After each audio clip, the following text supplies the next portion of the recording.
Maya Chen stood at the entrance of the prestigious Metropolitan Fashion Institute, her worn canvas sneakers squeaking against the polished marble floor. The lobby gleamed with chrome fixtures and glass displays, showcasing award-winning student designs, each piece a testament to creativity and privilege. Maya clutched a manila folder containing her portfolio sketches, the edges softened from countless revisions and late-night sessions at her kitchen table. Her outfit consisted of a simple gray cardigan with a small hole near the left elbow, dark jeans that had seen better days, and a faded backpack she'd carried since high school. Around her, other aspiring students strutted in designer boots and tailored blazers, their confidence as polished as their appearances. Maya had saved for 2 years to afford the application fee for the Institute's competitive continuing education program. Working double shifts at a downtown fabric store and taking on freelance alterations in her cramped studio apartment, she had scraped together enough money to pursue her dream of formal fashion training. The Institute represented everything she had worked toward: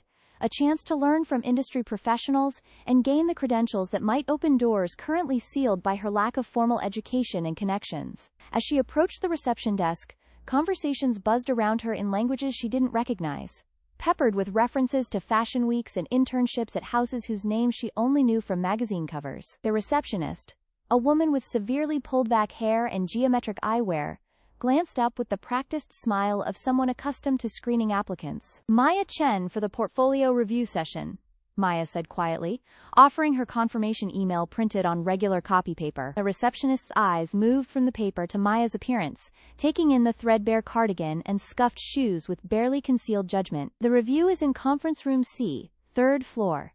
She gestured toward the elevator bank with a manicured finger. "Please ensure you're on time. The instructor doesn't appreciate tardiness." Conference room C was already half full when Maya arrived, exactly 5 minutes early as she always was. Circular tables accommodated small groups of applicants, each displaying portfolios in pristine leather cases or custom presentation folders. Maya chose an empty seat at a table near the back, spreading her sketches carefully on the surface. Her drawings, executed in careful pencil and watercolor on drugstore paper, depicted innovative takes on everyday clothing. Jackets that transformed from professional to casual, with removable elements. Dresses designed for women of all sizes, with clever draping that flattered every figure. Sustainable fashion pieces created from repurposed materials. Each design showed hours of thoughtful consideration, technical precision, and genuine creativity. At the table beside her, a young man in an expensive wool sweater was explaining his collection to his tablemates. "My father's connections at the Fashion Council helped me secure an internship last summer," he said, his voice carrying across the room. "I spent 3 weeks in Milan studying under a master tailor. It's all about who you know in this industry." Maya focused on arranging her sketches, trying to ignore the sinking feeling in her stomach. She had no connections, no prestigious internships, no family members in the fashion world. What she had were late nights spent learning pattern making from library books, years of observation while working retails, and an intuitive understanding of how clothing should move with the human body. Professor Elena Vasquez entered the room with the commanding presence of someone accustomed to being the most important person present. Her silver hair was arranged in an intricate updo, and her black ensemble was clearly expensive, each piece fitting her frame with mathematical precision. She surveyed the room with sharp eyes that missed nothing, her gaze lingering momentarily on Maya's table before moving on. "The review process would be straightforward," Professor Vasquez announced in a voice that carried easily through the room. "Each applicant would have 3 minutes to present their portfolio, followed by brief feedback. We're looking for technical skill, creativity, and most importantly, an understanding of what fashion means in contemporary culture." She began with the front tables, where applicants presented their work with practiced confidence. One woman discussed her collection inspired by architecture. Another presented avant-garde pieces suitable for gallery exhibitions rather than everyday wears. The professor's comments were brief but incisive, praising technical execution while questioning practical applications. When she reached Maya's table, the young man with the Milan internship went first. His presentation was polished, delivered with the confidence of someone accustomed to being heard. His designs were technically competent if unremarkable, following current trends rather than pushing boundaries.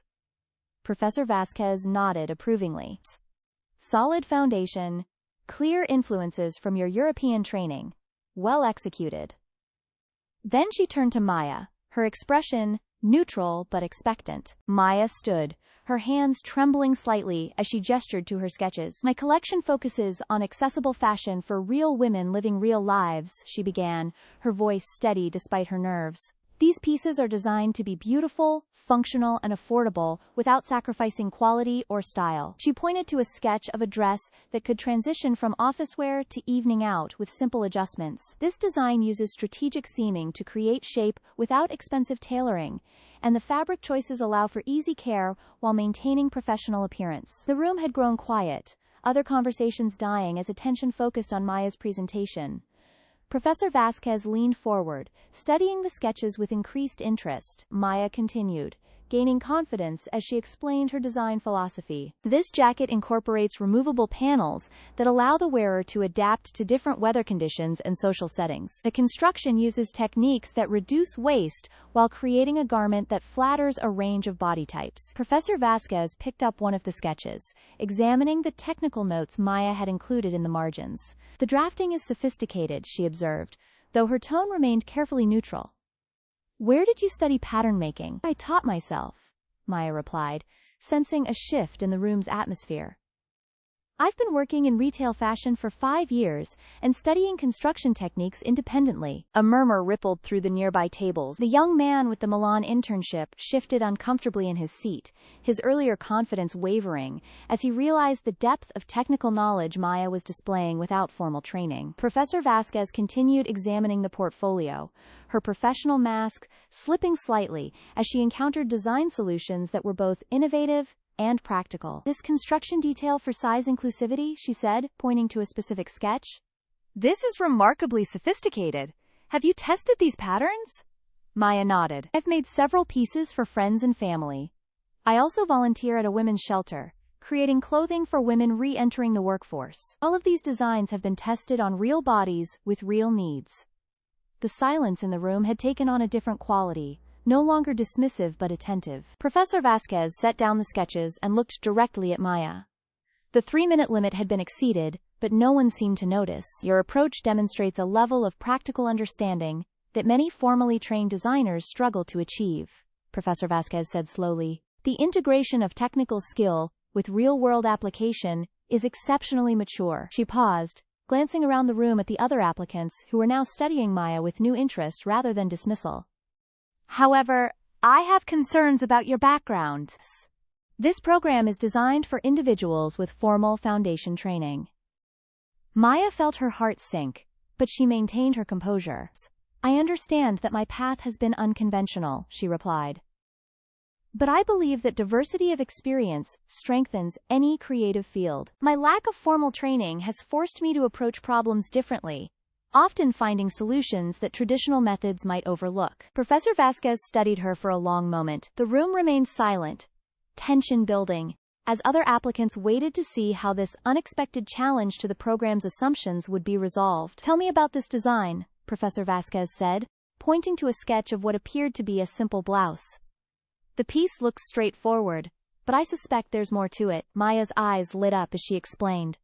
The collar can be reconfigured in 6 different ways, using hidden snaps and strategic folding. The sleeves have convertible lengths, and the hem can be adjusted for different proportions. One piece becomes essentially 6 different garments, making it accessible for women who can't afford extensive wardrobes, but still want versatility and style. The professor's eyebrows rose slightly.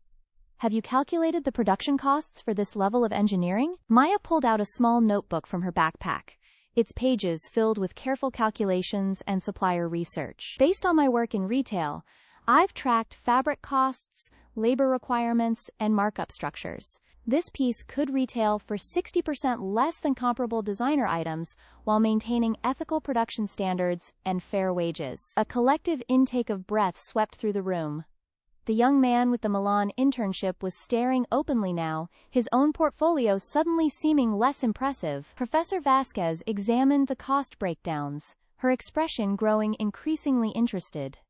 Your research is remarkably thorough, she admitted. This level of market analysis is typically beyond what we see from incoming students. She closed Maya's portfolio carefully, her decision-making process visible as she weighed unconventional background against demonstrated competence. "The Institute values innovation and practical application," she said finally. "Your work demonstrates both. However, the admissions committee will need to review this carefully given your non-traditional preparation." Maya nodded, accepting the uncertainty while maintaining her dignity. "I understand. Thank you for considering my application." As Professor Vasquez moved to the next table, conversations resumed around the room, but the dynamic had shifted. Several applicants approached Maya during the break, asking about her design techniques and self-taught methods. The young man with the Milan internship introduced himself as David, his earlier dismissiveness replaced by genuine curiosity. "I've never seen anyone approach construction problems the way you do," he admitted. "My formal training focused more on artistic expression than practical application. Would you be willing to show me how you calculated those production costs?" Maya found herself surrounded by other applicants eager to learn from her unconventional approach. The woman who had presented architecture-inspired pieces wanted to understand how Maya achieved complex structural effects without expensive materials. Another applicant, who had been struggling with pattern making, asked for guidance on the technical aspects that Maya seemed to grasp intuitively. As the session continued, it became clear that Maya's presence had altered everyone's understanding of what constituted valuable fashion education. Her portfolio, initially dismissed as the work of an amateur, was now being studied by her peers as an example of innovative, problem-solving, and market-aware design. Professor Vasquez returned to Maya's table as the review session concluded. "Ms. Chen, could you remain after the others leave? I'd like to discuss your application further." The room gradually emptied, other applicants filing out with varying degrees of confidence about their presentations. David paused at Maya's table before leaving. "Whatever happens with the program, you should know that you've changed how I think about design," he said sincerely. "Your approach to real-world application is something they should be teaching, not dismissing." When they were alone, Professor Vasquez sat across from Maya, her formal demeanor softening slightly. "In 20 years of teaching, I've rarely encountered work that demonstrates such sophisticated understanding of both technical execution and market realities," she began. "Your portfolio raises important questions about how we define qualifications in this field." Maya waited, unsure whether this was leading toward acceptance or a more detailed rejection. "The Institute has traditionally valued formal credentials above practical experience," Professor Vasquez continued, "but your work suggests that we may be overlooking significant talent by maintaining such rigid admission requirements." She pulled out a tablet and began making notes. "I'm recommending that you be accepted into the program with a full scholarship," she said, her words hitting Maya like a physical force. "Additionally, I'd like you to consider serving as a teaching assistant for our first-year construction courses. Your practical knowledge could benefit students who have technical training but lack real-world application skills." Maya felt tears threatening but maintained her composure. "Thank you," she managed. "This opportunity means everything to me." Professor Vasquez smiled, the first genuine warmth she had shown during the session. "The opportunity is mutual, Miss Chen. You're going to challenge our assumptions about fashion education. And that's exactly what this field needs." As Maya gathered her sketches, Professor Vasquez added one final comment. "For what it's worth, your cardigan appears to be hand-altered to improve the fit around the shoulders. Most people wouldn't notice, but it shows the same attention to practical detail that characterizes your design work." Maya looked down at her worn cardigan, surprised that her subtle modifications had been observed. "It was too long in the arms originally," she explained. "I shortened the sleeves and adjusted the shoulder seams to improve the proportions." Professor Vasquez nodded approvingly. "That attention to fit and functionality will serve you well here. I look forward to seeing how you challenge our students to think beyond aesthetic considerations toward real-world applications." The following months transformed Maya's life in ways she hadn't anticipated. Her scholarship covered not only tuition, but also provided a small stipend that allowed her to reduce her hours at the fabric store. More importantly, her role as a teaching assistant gave her a platform to share her practical knowledge with students who had formal training but limited hands-on experience.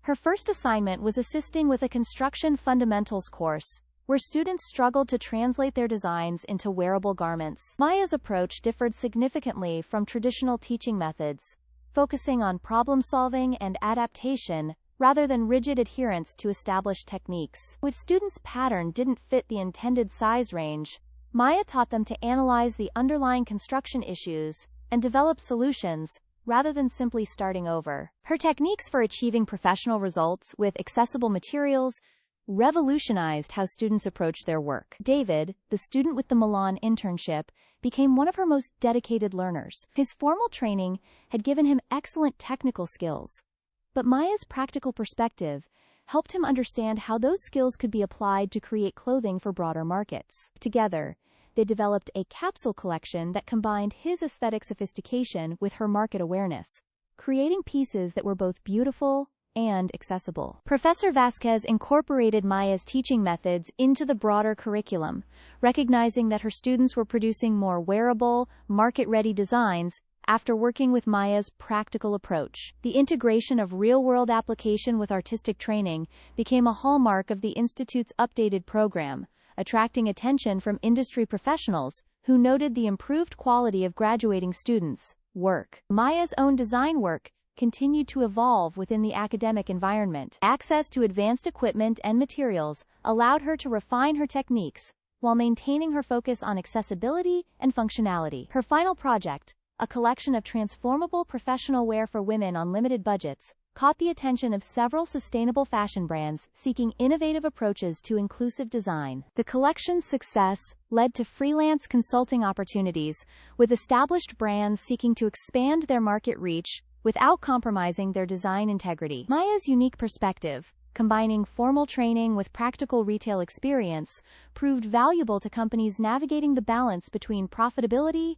and accessibility. Her consulting work focused on helping brands reduce production costs while improving fit and functionality, creating products that served broader demographics without sacrificing quality. The transformation of Maya's circumstances reflected broader changes within the fashion industry, where traditional hierarchies were being challenged by innovative thinkers who prioritized practical application over prestigious connections. Her success demonstrated that valuable contributions could come from unexpected sources, encouraging other institutions to reconsider their admission criteria and teaching methods. Professor Vasquez later credited Maya's influence with improving the institute's reputation for producing graduates who could bridge the gap between high fashion and everyday wear. The program's success in placing students with sustainable and inclusive fashion brands became a significant draw for prospective students seeking careers that combined creative expression with social impact. Maya's story spread throughout the fashion education community, inspiring other institutions to seek out non-traditional students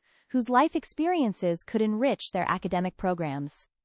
Her approach to design education, emphasizing practical application and market awareness alongside artistic development, became a model for modernizing fashion curricula to meet contemporary industry needs. The worn cardigan that Maya had altered for better fit became something of a symbol within the institute, representing the practical expertise that complemented formal training. Students began seeking out her advice on fit adjustments and construction techniques, recognizing that her self-taught skills filled gaps in their academic preparation. Her journey from overlooked applicant to influential educator demonstrated that true expertise could develop outside traditional pathways, challenging assumptions about qualifications and competence that had long dominated the fashion world. The quiet confidence that had sustained her through initial dismissal proved to be exactly the quality needed to transform not just her own prospects, but the entire educational environment she entered. Maya's success lay not in abandoning her unconventional background, but in showing how different perspectives could strengthen and enrich established systems. Her story became a testament to the value of perseverance, practical wisdom, and the courage to challenge assumptions about where innovation and expertise might emerge. The institute that had initially questioned her qualifications ultimately benefited immensely from her presence, discovering that the most valuable contributions often came from those whose experiences differed from conventional expectations.